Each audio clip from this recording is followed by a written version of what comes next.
16ই ডিসেম্বরের পর বিদেশ থেকে আনা বা যে কোনো আনরেজিস্টার্ড মোবাইল বাংলাদেশের নেটওয়ার্কে কি আসলেই সম্পূর্ণভাবে ব্লক হয়ে যাবে?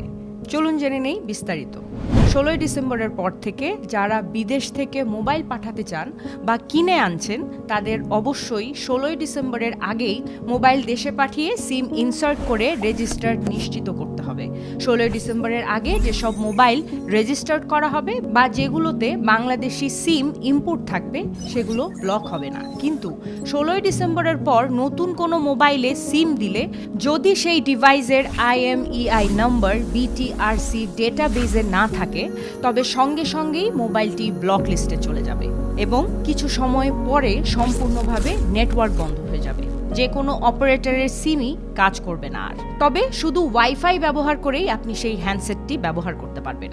এই নতুন নিয়মটি মূলত মোবাইল চুরি, কালো বাজারি এবং অনিয়ম ঠেকানোর জন্য চালু করা হয়েছে, যা বাংলাদেশের নাগরিকদের আরেকটু সচেতন হতে সাহায্য করবে।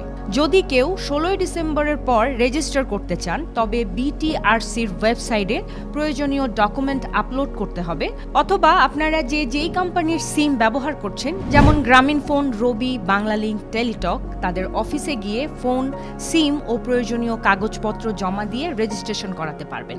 প্রয়োজনে ট্যাক্সও দিতে হতে পারে।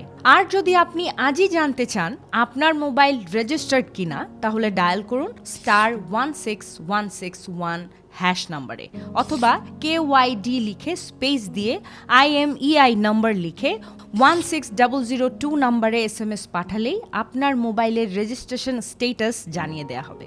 যারা এখনই রেজিস্ট্রেশন করবেন তাদের ক্ষেত্রে কোনো দুশ্চিন্তা নেই, কিন্তু দেরি করলে আপনার মোবাইল নেটওয়ার্ক কানেক্ট করতে আর পারবেন না। তাই বলতে চাই, এখনই নিশ্চিত হয়ে নিন, সতর্ক থাকুন, ভালো থাকুন।